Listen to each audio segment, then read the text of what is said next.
성경을 다른 말로 보면 우리로 자유케 하는 책과 같아요.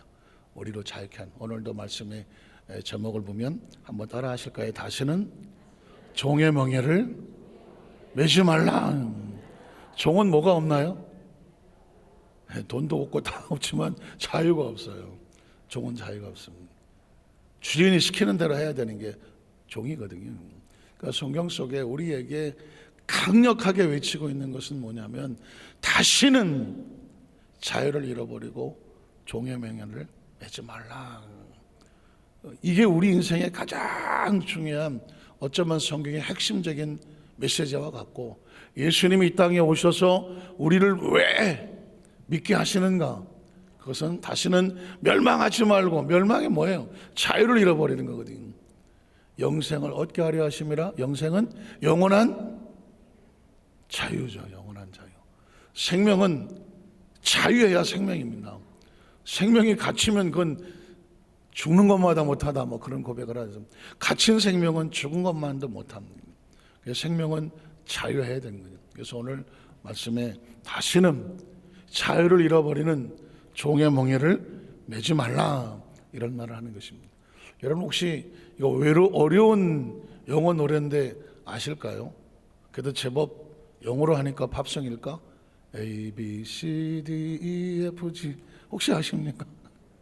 그걸 뭐라고 불러요? 알파벳송이죠. 알파벳송.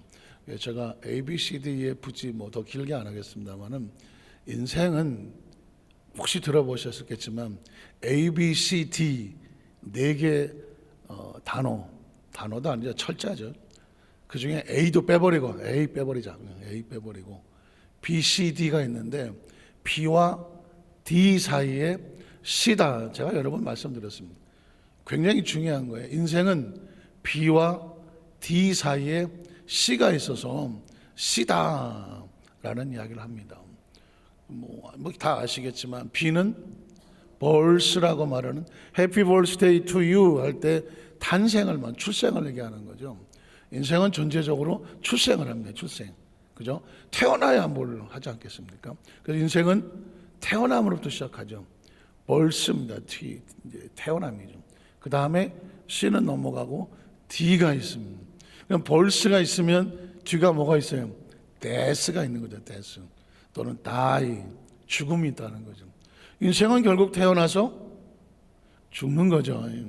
존재했다가 사라지는 거죠. 너무 걱정할 필요가 없어요. 인생은 꿈을 꿨다가 꿈을 깬다라고 생각하시면 되는 거죠. 인생은 잠시 여행을 왔다가 원래 본향으로 돌아간다라고 생각하시면 됩니다. 그러니까 생명 자체는 이 지구에 있어야만, 육체 가운데 있어야만 존재하기 때문에 육체가 무너지는 것을 두려워합니다. 그 두려워하는 것은 영혼이 아니에요. 육체예요. 육체라고 하는 생명. 더 심하게 얘기하면 내 신체 조직이 존재하려면 생명이 있어야 되거든. 그 육체들은 그 뇌에, 정확히 말하면 뇌의 기능이죠. 뇌가 스스로 활동하는 것을 계속 유지하고 싶어 하면 뇌는 죽음을 두려워합니다. 그래서 뇌가 하는 모든 기능과 작동은 어떻게 해서든지 안전하게 하려고. 뇌는 머리를 써서 자기를 육체를 지켜내기 위해서 모든 수단과 방법을 가리지 않고 어떻게 살아남나? 왜냐하면 뇌가 이걸 포기하면 육체는 죽기 때문이죠. 죽습니다. 그러니까 하나님은 우리에게 뇌를 주셔서, 뇌는 이 땅에 있는 동안에 육체가 살아갈 수 있는 모든 방법을 연구하고 또 생각해내는 것, 그게 바로 뇌가 하는 거거든요. 근데 지금 여러분 알고 계신 분도 계시겠지만 인류가 아주 최대의 위기를 만난 게 세 가지가 있습니다. 세 가지. 뭐 더 많이 있지만 지금 미국과 G7이라고 하는 유럽 연합의 어떤 힘과, 그리고 러시아와 중국의 힘이, 거기에 북한도 붙을지 모르겠지만 이쪽이 붙고, 그리고 미국과 나토와 G7을 중심으로 한 유럽이 붙고, 결국은 우크라이나에서 이 전쟁이 어디까지 갈지 모르겠다고 예측을 못합니다. 이런 뉴스를 자세히 이렇게 보시면 알겠지만 최근에 F-16이라고 하는 아주 최강력 미군 공군 비행기 폭격기가 있는데 그걸 우크라이나에서 조종할 수 있는 능력을 안 가르쳐 줬는데 바이든이 서명을 합니다. 우크라이나의 조종사들이 F-16 그 폭격기를 스스로 움직일 수 있도록. 그러면 이제 F-16 폭격기를 사다가 우크라이나의 조종사들이 그걸 들고 뛰면 소련을 향해서, 러시아를 향해서 대규모 전쟁이 될 수가 있고 점점 이런 부분에 대해서 무기가 확대되기 시작을 합니다. 그리고 러시아도 발끈하지 않습니다. 러시아도 우리 핵전쟁, 화가 나면 핵전쟁 얘기를 하는 거거든요. 근데 가만히 이렇게 지나는 걸 보면 계시록에 나타난 어떤 부분과 같이 계시록에서 마지막 3차 대전은 저 유럽에서 아마겟돈 전쟁 이런 식으로 그쪽 평야 속에서 대규모의 병력들이 모여서 전쟁을 하지 않을까라고 계시록은 예언을 하는데 그렇게 되면 엄청난 병력들과 무기가 움직여야 되거든요. 가만히 보면 이 중국하고 러시아가 같아요. 엄청난 군대를 가지고 있잖아요. 이 군대가 이렇게 움직이고 그러면 우크라이나 쪽은 유럽에서 넘어온단 말이에요. 유럽이 동유럽이니까 서유럽에서 넘어온단 말이죠. 그리고 여기는 미국과 나토라고 하는 동맹을 맺고 있거든요. 동맹국에서 위기를 만나면 동맹국은 자동으로 군대를 참여한다. 우리나라도 엊그저께 우크라이나 대통령 부인이 와서 어떻게든 돕겠다 이렇게 하고 우리는 사실상 무기는 아니지만 간접적인 지원을 하겠다라고 안 할 수 없는 상황이 되거든요. 세계가 이 상황 속에 반칙이 되는데 이거보다 더 위험한 거는 잘 아시겠지만 기후이잖아요. 기후가 지금 최근에 몇십 년 내에 지구 온도가 1.5도 이상 올라가면 거의 생태계는 파괴되기가 쉽습니다. 조금만 관심을 갖고 계시면 지금 올 여름도 엄청난 폭우가 예상이 되고 엄청난 고온이 예상이 되죠. 동남아시아는 지금 초토화합니다. 보통 40도 이상 정신 못 차릴 정도가 되죠. 그러면 한여름에 40도 이상씩 되고 습도까지 막 찌고 난리를 치면 견디질 못합니다. 최악의 전기 공급난으로 인해서 지금 전기세도 엄청 올라가잖아요. 오늘 구밀보 신문에도 보니까 결정하기를 저녁 7시 이후에 교회 모든 십자가 등을 끈다. 그리고 가급적이면 주보도 종이주보로 하지 않고 전자주보로 대체한다. 어떻게 해서든지 탄소 발생률을 줄이려고 하고 그리고 가급적 대중교통을 이용을 한다. 이걸 지금 교회에서 지금 신문에다 국민일보 신문에서 우리가 대대적으로 탄소 중립화하는 운동을 지금 하고 있거든요. 그렇지 않으면 이 지구가 조심스럽게 멸망이라는 단어를 쓰기가 그렇지만 생태계가 무너지는데 기후가 조금만 해수면 온도가 1도 2도만 올라가면 해안에 있는 도시는 다 잠깁니다. 물이 수면이 올라가고 빙하가 녹고 바다 해수면이 올라가면 육지가 잠겨버리는 거거든요. 홍수가 비가 와서 잠기는 게 아니라 물이 올라와서 잠겨버리게 되는 거예요. 이 문제는 지금 굉장히 큽니다. 10년, 20년 안에 어쩌면 다음 세대가 있을까? 라는 얘기까지 예측을 합니다. 아시는 것처럼 2700년 정도, 좀 2030년, 2070년, 또 조금 더 넘어갈지 모르겠지만 되면 대한민국은 인구 소멸로 지구상에 사라질 수 있는 첫 번째 나라가 됩니다. 참 우리나라는 뭐든지 하면 1등입니다. 교통사고도 1등이고 자살률도 1등이고 우리는 지구는 못 살아 우리나라는. 그런데 이 우리나라 지금 인구가 급속도로 고령화되고 줄어서 지구 인류학자 얘기는 지구상에서 가장 먼저 없어질 나라로 빨리빨리의 대명사인 코리아를 들고 있습니다. 만나니까 아이가 없으니까. 지금 인구 문제도 아주 심각합니다. 그래서 우리가 어떻게 해볼 수는 없지만 오죽하면 모여서 이제라도 우리 권사님, 집사님들, 장로님들이라도 어떻게 하나씩 더 나보자. 이런 조크 같은 얘기를 할 수밖에 없는 이유는 안 나면 죽습니다. 안 나면 죽는다는 얘기는 네가 죽고 내가 죽는 게 아니라 대한민국이라는 존재가 없습니다. 혹시 아십니까? 지금 일본의 어느 마을은 온 동네 마을에 88세 먹은 할머니 혼자 살고 있습니다. 일본이 지난 30년 동안 초고령화로 급속도로 아이를 낳지 않고 해서 마을에 인구가 사라지기 시작해서 어떤 마을은 88세 할머니가 두 분이 사시다가 한 번 돌아가셔갖고 유일하게 한 번 남아요. 그게 88세예요. 그분이 사라지면 그 교회 그 지역은 이제 사람이 더 이상 살지 않는 무인도가 무인 지경이 되버립니다. 그런데 일본은 30년 만에 탈출을 해서 다시 아이를 낳기 시작해서 희망이 있어지선. 그런데 그거를 일본 사람을 그대로 우리나라는 이제 시작하는 거예요. 앞으로 30년은 엄청난 인구 감소로 인하여 한국이 어려움을 당할 거다. 나중에 일본처럼 빠져나올 수 있느냐 아니면 그냥 그대로 잠수하느냐는 이제 우리한테 달려 있는데, 그러니까 지금 정부도 난리죠. 교회도 난립니다. 어떻게든지 어느 교회는 부교육자를 뽑을 때 아이가 최소한 4 이상 되지 않으면 뽑지 마라.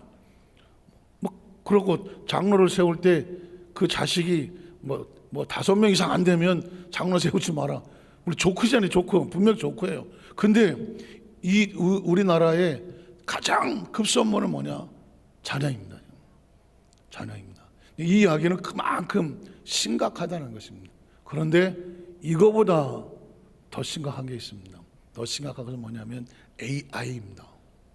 AI, 인공 로봇이거든요. 요즘은 네이버나 여기서 초비상에 걸렸죠.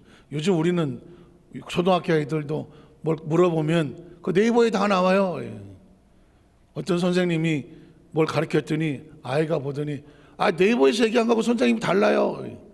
초등학생들이 네이버를 꿰고 앉아있단 말입니다. 근데 네이버만 인터넷 치면 다 나오기 때문에 굳이 선생님 필요 없을 정도입니다.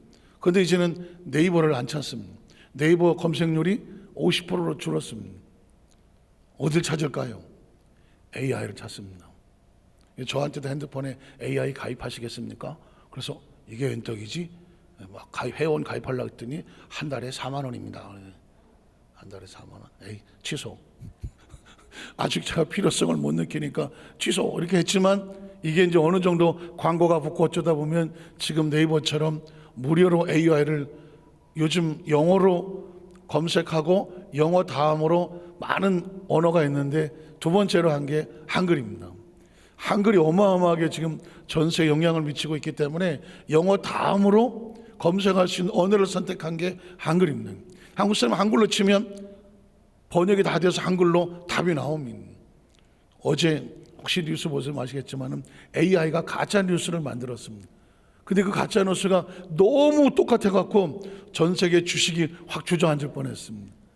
미 국방성 펜타곤이 공격을 받았습니다.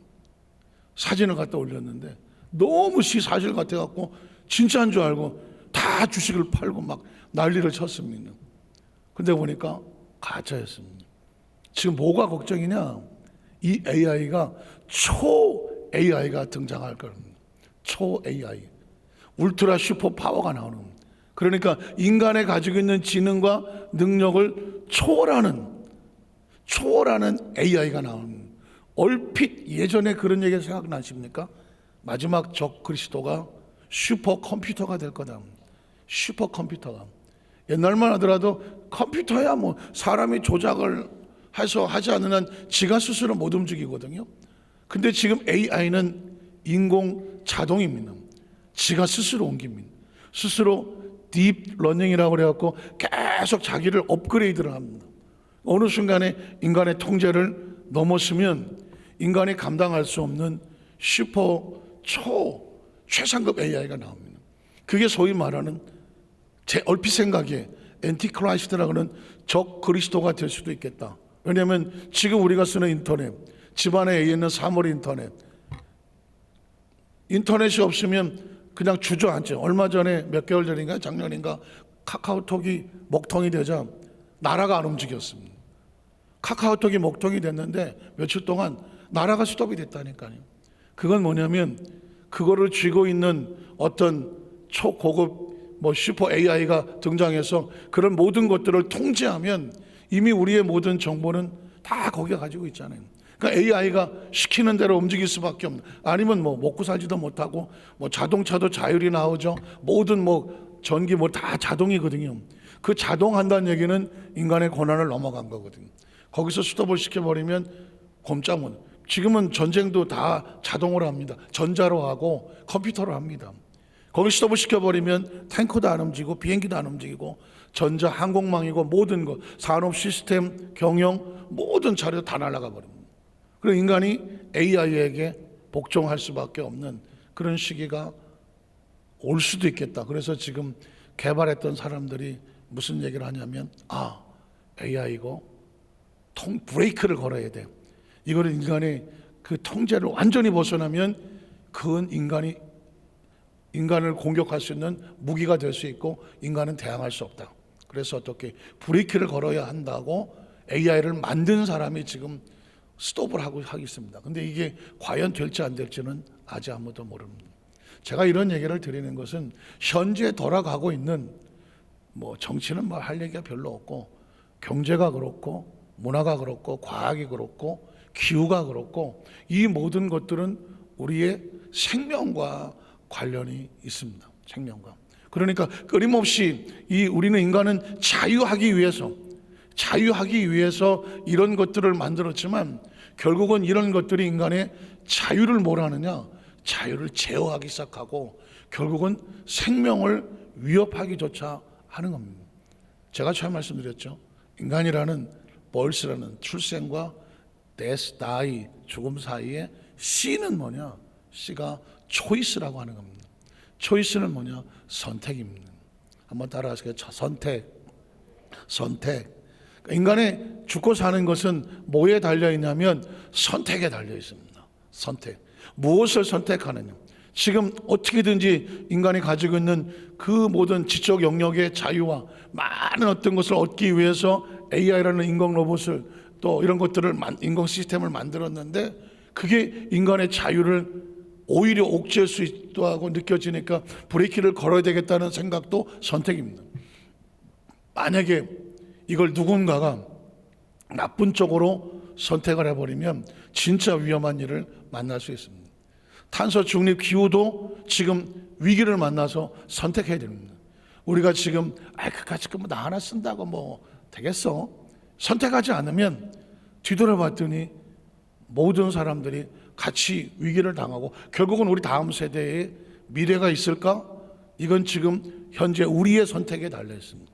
우리가 선택을 잘하면 다음 세대가 살아갈 희망이 있는 것이고, 우리가 선택을 잘못하면 다음 세대의 엄청난 어려움을, 지구가 더 계속 이렇게 기후가 나빠진다든가 AI가 인간을 통제할 때가 온다든가 저 우크라이나 중심에서 유럽에서 전쟁이 벌어진다든가 뭐 핵전쟁이 벌어져서 수천만 명이 죽고 그 후유증으로 전세 고통을 당한다든가 뭐 이런 것들이 지금 굉장히 우리 가운데 있는데 결국은 뭐냐?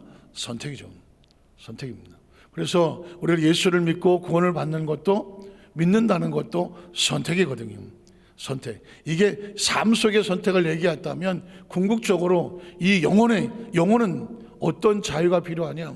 영혼도 무엇을 선택하느냐에 따라서 신앙도 마찬가지지만 결과가 달라지는 거예요. 오늘 성경이 우리에게 이 선택의 얘기를 하려고 하는데, 선택은 결국 우리에게 종으로 만드느냐 아니면 자유한 자를 만나느냐도 선택에 달려 있습니다. 아주 단순한 예화로 탕자가 아버지의 집을 떠난 것도 선택입니다. 아버지 말을 들을 것이냐 아니면 다른 친구들이나 유혹하는 말을 들을 것이냐. 그래서 선택하고 나간 것입니다. 끌려나간 것이 아니죠. 그리고 선택의 결과를 그대로 체험을 하는 것입니다. 인간은 선택을 하고 선택의 결과에 책임을 지는 것입니다. 한번 따라 하실까요? 선택을 하면 선택의 결과에 책임을 져야 된다는. 인간은 선택을 하고 결과에 책임을 지는 거 아니겠습니까? 그걸 그냥 그대로 그 환경에 받을 수밖에 없는 거죠. 그래서 나가서 기근을 당하고 또 친구들이 다 떠나고 그리고 돼지치기를 하고 고통을 당하는 것은 누구 때문에 그렇게 된 겁니까? 자신의 선택 때문에 그렇습니다. 이 선택을 잊어버리면 내가 친구를 잘못 만나서 재수가 없어서 운이 안 좋아서 하나님이 살아계시면 나한테 왜 이런 고통을 주느냐고 결국 모든 책임을 자꾸 다른 쪽으로 돌리려고 하지만 궁극적인 잘못은 선택한 것입니다. 그럼 방법이 뭐예요? 내가 올바른 선택을 하고 다시 돌아와야 되죠. 그래서 성경은 그 얘기를 하는 겁니다. 내가 여기서 굶어 죽게 됐구나. 이대로 있으면 죽겠다. 살려면 어떻게 해야 돼? 아버지께로 돌아가자 하셨습니다. 선택입니다. 여기서 중요한 것은 두 가지 이 종구가 뜨는 거죠. 머리 안에서. 나중에 제가 여러분에게 그 부분에도 말씀을 드리겠지만 혹시 아십니까? 뇌에도 스위치가 있다. 한번 따라 하실까요? 뇌에도 스위치가 있다. 뇌에도 스위치가 있습니다. 이 생각을 킬 것이냐 저 생각을 킬 것이냐, 스위치를 어떤 걸 킬 것이냐는 선택은 저와 여러분에 달려 있는 것입니다. 이 성전 안의 스위치도 만약에 한 번에 다 끌 수 있다고 하면 선택을 하는 겁니다. 자, 다 이제 아무도 없다. 불 끄자. 불을 스위치를 끄면 불이 나가는 것입니다. 이제 오늘 예배 준비하자. 가장 먼저 뭐부터 켜야 됩니까? 불부터 켜야죠. 스위치를 눌러야 되죠. 스위치를 누르면 불이 들어오고 스위치를 또 끄면 불이 나갑니다. 인간도 마찬가지입니다. 머릿속에 두 가지 스위치를 가지고 있을 때입니다. 자, 친구들이 나가자고 말합니다. 나가. 아버지 없고 우리끼리 얼마나 좋아. 거기 가면 말이야. 멋있는 게 많아. 한쪽에서 뭐라고 말합니까? 안 돼. 너 아버지가 널 어떻게 키웠는데 아버지 밑에 있어야지. 그러면 이 둘이 번쩍번쩍거릴 때 사람은 아버지의 말씀을 꺼버리면 난 친구들 얘기를 들을 거야. 친구들 이 불빛 스위치를 켜면 글로 따라가게 되어 있습니다. 그런데 이 따라갔던 곳에 가보니까 이게 아닌 거예요. 그때 여기서 불이 들어오기 시작하죠. 아버지께로 돌아가야 돼. 그때 만약에 아니야. 한번 나오는데 네가 돌아갈 수 있는 자격이나 있어? 네 아버지가 받아줄 것 같아? 어림도 없어. 너 들어간 순간 맞아 죽어. 차라리 개똥밭에 굴러도 이승이 낫다고 그냥 돼지치게 해. 계속 불빛이 왔다 갔다 할 거란 말입니다. 그런데 아들이 이렇게 말합니다. 아버지께로 돌아가자. 이쪽 스위치를 끄는 거죠. 아버지께로 돌아가자는 스위치를 켜는 겁니다. 이걸 선택이라고 말하는 거고 결단이라고 말하는 겁니다. 지금 이 순간에도 여러분이 괴로워할 것이냐? 아니야. 내가 믿음으로 기도해서 이겨나갈 것이냐? 양쪽이 계속 들어올 겁니다. 그때 어느 쪽 하나 스위치는 꺼야 되는 거예요. 두 가지가 있으면서 고민하고 갈등하는 거죠. 그때 결단이란 뭐냐? 선택이란 뭐냐? 아니야. 이 스위치 꺼야 돼. 나는 하나님 앞에 나가서 믿음으로 승리할 거야 라고 그 스위치를 끄고 그 길로 가는 선택을 하는 거죠.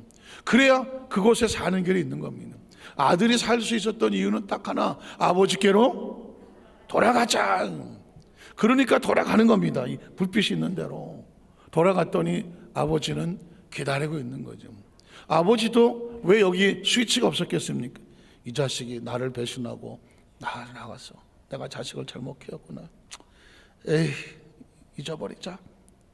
포기했을 것이냐? 아니지.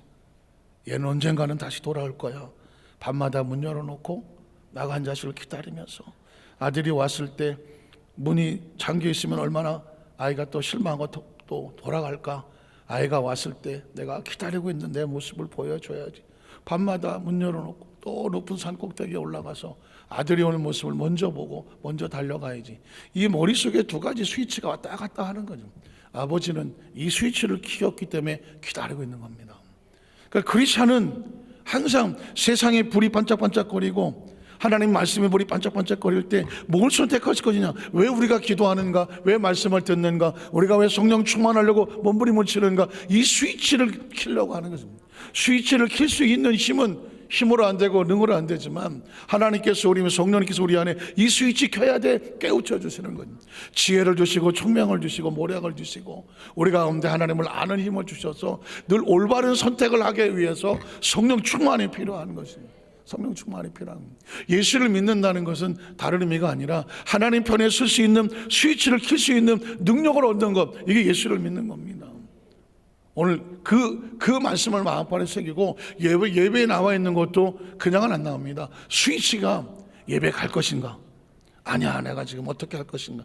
두 가지 불빛이 왔다 갔다 할 것입니다. 그 불빛 따라오신 거예요, 여러분이. 10분에 오는 것입니다. 이 불빛을 못 따라오면, 이 불빛을 붙잡으면 이 불빛대로 가는 겁니다. 제가 이렇게 했더니 또 목사님 머리에는 스위치가 2개 달려있나.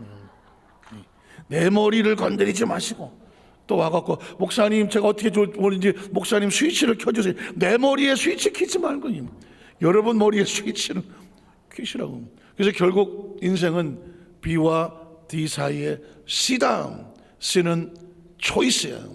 그러니까 여러분이 지금까지 살면서 살아온 것도 여러분의 선택의 결과 여기 와 있는 겁니다. 앞으로 여러분의 미래 예언할 수 있습니다. 예언하면 되지 뭐. 여러분이 어떤 스위치를 켜느냐에 따라서 그 길이 여러분의 앞길을 결정할 것입니다. 굉장히 중요하겠죠. 자, 이렇게 백그라운드를 깔아놓고 그냥 성경을 제가 읽어내려도 가도록 하겠습니다. 성경은 우리에게 하나님 안에서 너희가 가지고 있는 스위치를 어떻게 켤 것인가 이야기하기 때문이죠. 자, 갈라디아서 5장 1절로 바로 가겠습니다. 갈라디아서 5장 1절 이하예요. 앞에 부분을 제가 생략했습니다. 자, 그리스도라고 하는 것은 여러분의 머릿속에 예수는 누구냐? 우리에게 하나님의 나라의 스위치를 켜게 하시려고 하늘에서 오신 하나님의 스위치야. 예수를 믿는다는 것은 하나님의 스위치를 켜는 거예요. 그리스도는 그래요. 그리고 우리는 누구야? 아직 그 스위치를 켜지 못하여 세상의 율법과 형식과 그리고 세상의 종로로 타던 우리를 예수님이 오셔서 뭐하게 하려고? 자유롭게 하려고. 하나님의 뜻은 뭐냐면 자기 백성들이 뭐하길 원해요? 자유야. 그래서 성경의 내용이 뭐냐? 하나님의 자유 선포예요. 한번 따라하자. 하나님의 자유 선포. 하나님께서 우리에게 원하시는 것은 자유야. 여러분 어떻게 생각하십니까? 예수를 믿는 건 종교 형식을 따라서 뭐 이렇게 경건하게 오케이, 모든 목적은 뭘 하라고 하든지 우리로 자유케 하려고 하는 것. 죄를 짓지 말라고 하는 이유도 네가 죄를 지면 죄의 노예가 되잖아. 양심의 가책을 가지고 노예가 되니까 죄를 짓지 말라고 하는 이유는 뭐 깨끗하게 살라는 얘기가 아니야. 죄를 지면 죄의 노예가 되니까 그 노예되지 마라. 그냥 노예되지 마라. 하나님께서 우리가 원하는 것은 노예되지 말라고 하는, 우리로 자유케 하려고 하는. 나쁜 습관을 가지면 매이잖아요. 거기 잡히면 노예되는 거잖아요. 지금 뭐 마약이 지금 대한민국을 난리를 치고 있지 않습니까? 이제 군대 갈 때도 마약 검사하고 지금 있는 병들도 마약 검사 다 하겠다. 왜 그럴까요?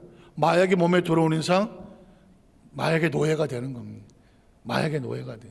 아주 조심스럽지만 영어로 IN으로 끝나는 건 다 중독성이 있습니다. 코케인, IN으로 끝내죠. 코케인이 마약입니다. 헤로인, 이것도 마약입니다. 마약의 많은 종류 중에 하나가 마약입니다. 니코틴, 뭐예요? 담배죠. 담배도 니코틴, IN으로 끝납니다. 니코틴. 얘도 담배도 일단 들어오면 담배는 중독이 됩니다. 이건 안 하려고 해도 안 할 수가 없어요. 이런 그 습관을 이런 것들은 사람을 들어와서 몸을 자유를 억압하는. 사실은 술도 그렇습니다. 술도는 뭐 알코올에서 아예는 끝나지는 않지만 술도 혹시 봤습니까? 맨 처음에는 누가 술을 먹고? 내가 술을 먹고. 우리 교회 성도들은 술도 못하기 때문에 처음에는 내가 술을 먹고 나중에는 술을 먹고 맨 나중에 봤더니 술이 나를 쳐드시고 계시더라고요. 결국 술이 나를 먹는다. 이 이야기는 뭐예요? 내가 술에 잡혔다. 이런 얘기가. 결국은 뭐냐? 내 힘으로 끊을 수 없는 모든 것들은 나를 종으로 삼는 겁니다. 그래서 하나님의 궁극적인 목적은 우리를 뭐하기 원한다? 자유예요. 자유입니다. 여러분이 여러분의 자녀들에게 제일 원하는 게 뭘까요? 자유야. 자유. 너 하고 싶은 대로 해봐. 물론 하나님이라는 그 카테고리 안에서 어느 규정 안에서 제가 그러더라고요. 제가 뭐 우리 집사람한테도 한번 그 얘기를 했었고 우리 아이한테도 도대체 내가 남편으로서 아내에게 또 아버지로서 아들에게 가장 해줄 수 있는 게 뭘까 생각을 하는데 어느 순간 하고 싶은 것이 있다고 하면 하고 싶지 않은 걸 가지고 일생을 살다가 맨 나중에 세상을 떠나면서 난 딴 거 하고 싶었는데 이렇게 살면 이것처럼 슬픈 인생이 어디 있을 것 같아요. 비록 뭐 성공은 안 했다고 할지라도 내가 하고 싶은 그거를 해보고 싶은 것을 해보고 살았다. 그러면 야, 너 그거 난 그거 해보라 그러고 싶더라고요. 그러고 그래서 내가 저희 아들한테 넌 뭘 하고 싶으냐? 노래하고 춤추고 싶어요. 신학을 공부를 시키고 미국의 베데스다에서 신학과를 졸업하고 대학원을 집어넣었어요. 신학과를 집어넣었더니 얘가 힙합하는 댄서예요. 모자 바지 헐렁한 거 입고 뭐 이런 거 다니는데 사슬 길게 차고 대학원에 들어갔더니 옆에 있던 분이 아이고 김전도사님, 얘가 놀래갖고 전화가 와갖고 아빠 나 대학원 나중에 가면 안 돼요? 왜? 그랬더니 자기는 그냥 덜렁덜렁 이러고 이제 힙합으로 가서 앉았더니 아유 김전도사님이라고 옆에 있는 분들이 인사를 하더래요. 그러니까 애가 놀래갖고 아유 나 지금 못할 것 같아요. 그래서 내가 그때 물었죠. 야 이 새끼야 너 해야지 뭐. 한국식은 이렇게 할 것 같잖아요. 그래서 넌 뭘 하고 싶으냐? 저 음악을 하고 싶어요. 그래요? 음악해라. 음악해라. 얘는 중학교 때 고등학교를 검정고시를 끝냈고 고등학교 때 대학 검정고시가 끝나버렸어요. 그러니까는 이제 아버지 따라서 뭐 선교사 갔다 오고 한국에 와서 적응하기 이런 게 어려웠다 보니까 정상적인 이런 학교 생활 이렇게 뭐 중고등학교에 나오고 이게 아니라 그냥 외국에서 학교를 다니다가 왔기 때문에 검정고시를 끝났어. 한국에 대학을 근데 영어를 하는 대학을 갔다가 제가 애를 이제 미국 대학으로 보내버렸는데 이제 사고가 한 번 나는 바람에 그러니까 얘가 여태까지 자기가 하고 싶은 대로 못 살았어. 문득 거기서 음악하고 싶어? 음악해.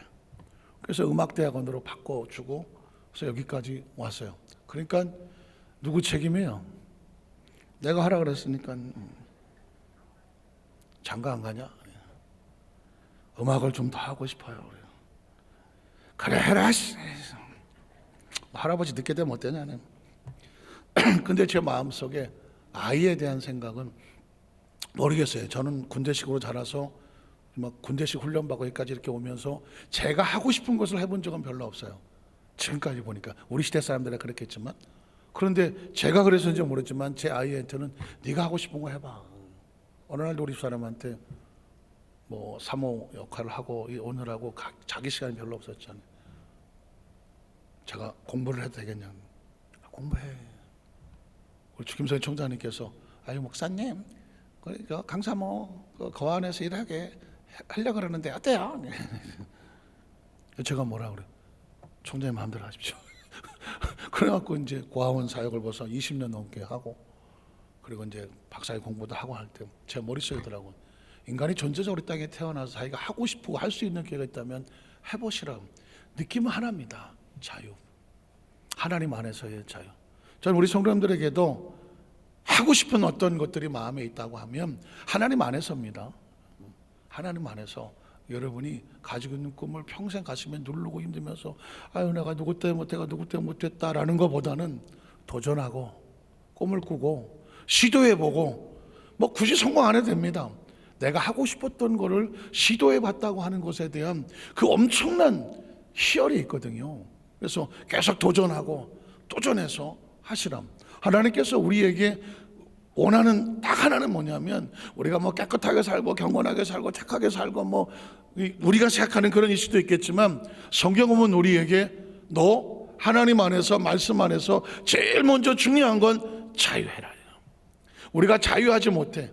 뭔 열심히는 하는데 뭔가 자유하지 못해서 늘 매여서 이런 모습으로 있는 모습을 하나님이 보실 때 기뻐하실까요?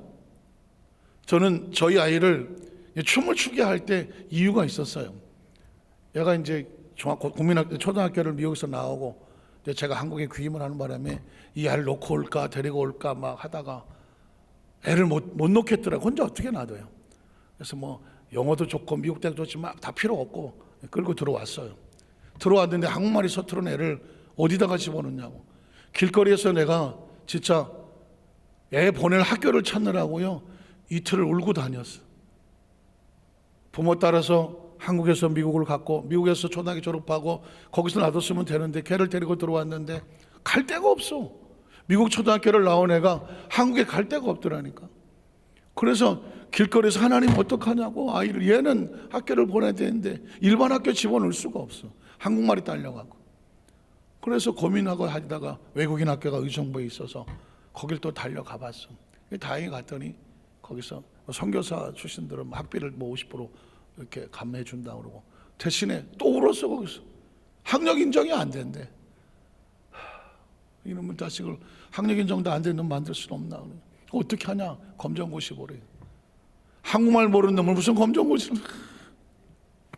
그래서 어쨌든 거기다가 집어넣고 애를 놓고 학원을 보내서 했더니 이게 또 공부하기 싫어갖고 검정고시 붙으면 학원 안 가도 되냐. 아, 붙으면 안 가도 되지. 설마 붙겠어. 그랬더니 뭐 한 3개월 4개월 뭐 쫙 하더니 검정고시 붙었어. 중학교 졸업자가 돼. 중학교 1학년 때 중학교 졸업자가 돼버렸어. 이게 아닌데, 내 계획이 아닌데. 그래서 너 안 되겠다. 고등학교 졸업 검정고시 가라. 그래. 또 보냈더니 이놈이 이거 또 해야 되냐고 막. 그래서 그래. 너 그거 붙으면 아까 안 가도 돼. 한 3년은 다닐 줄 알았어 검정고시를.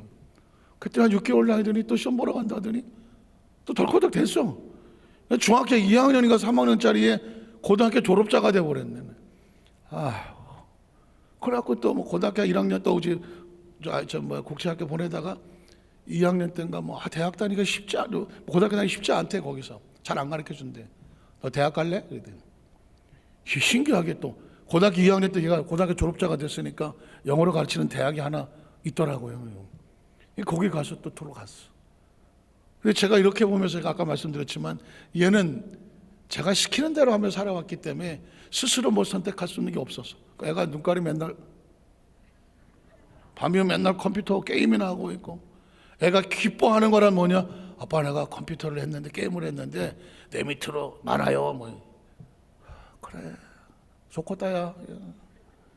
애가 아무런 의욕이 없어.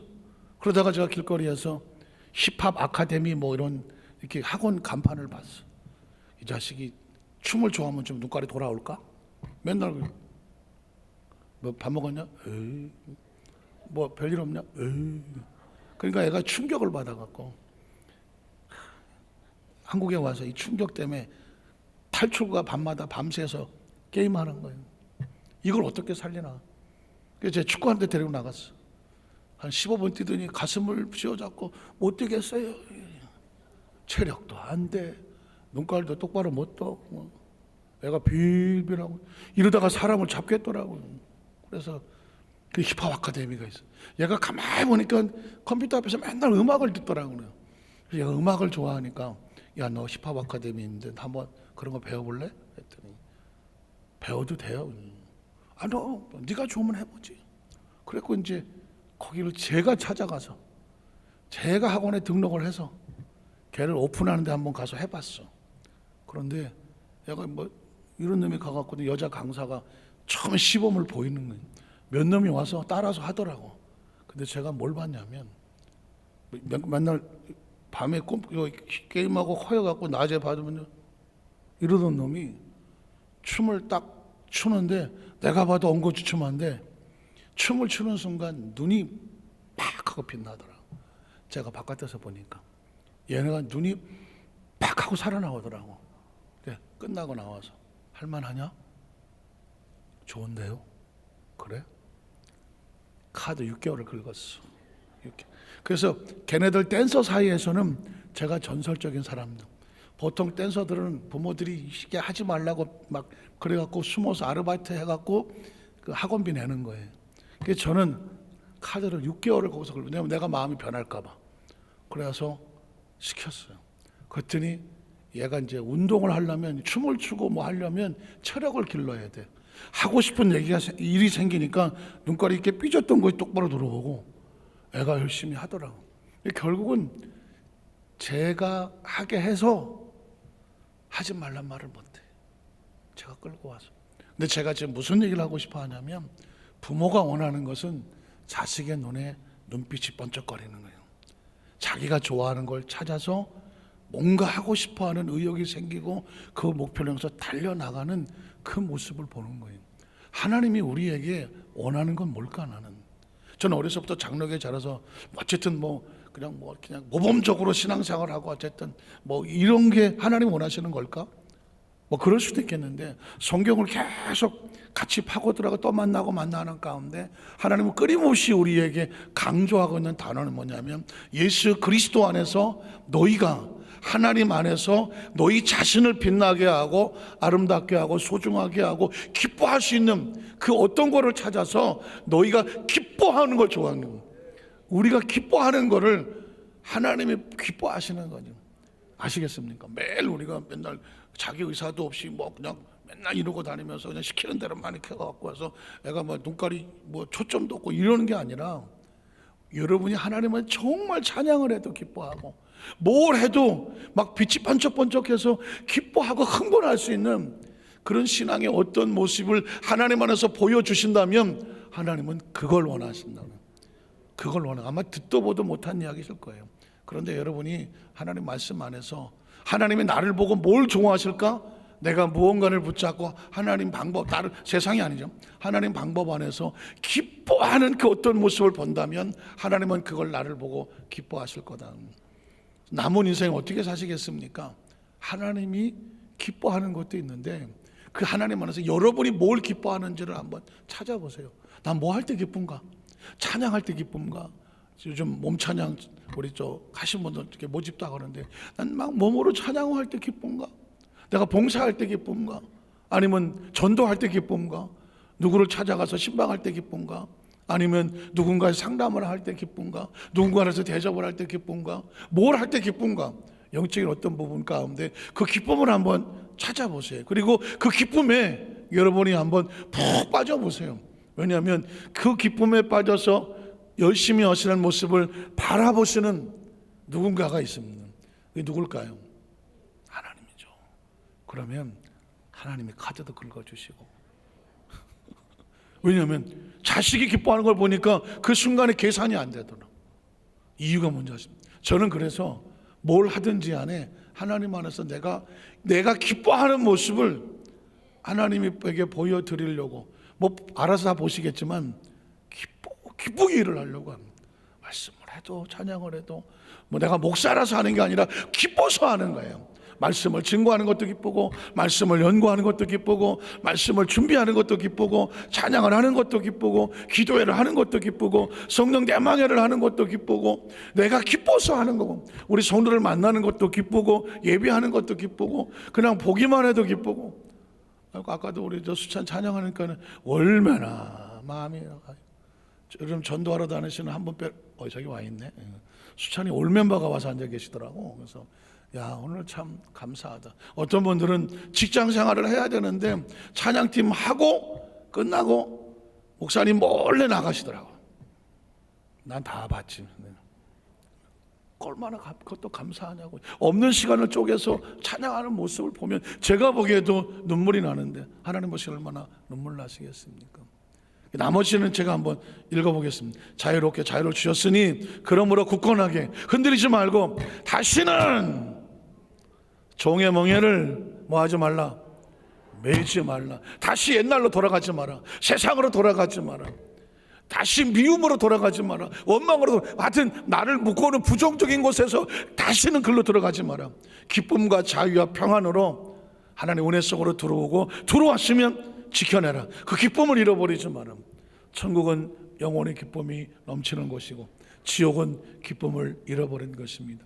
우리 여도수 만상교회 모든 성도들이 자유, 또 다른 말로 기쁨, 은혜를 꼭 붙잡고, 어차피 인생 사는 건데 자유하고 기쁨, 행복하게, 난 정말 행복했다, 하나님 안에서 이 고백이 저를 평생의 신앙 고백 되시기를 주님의 이름으로 축원합니다. 기도하겠습니다. 하나님 아버지 감사합니다.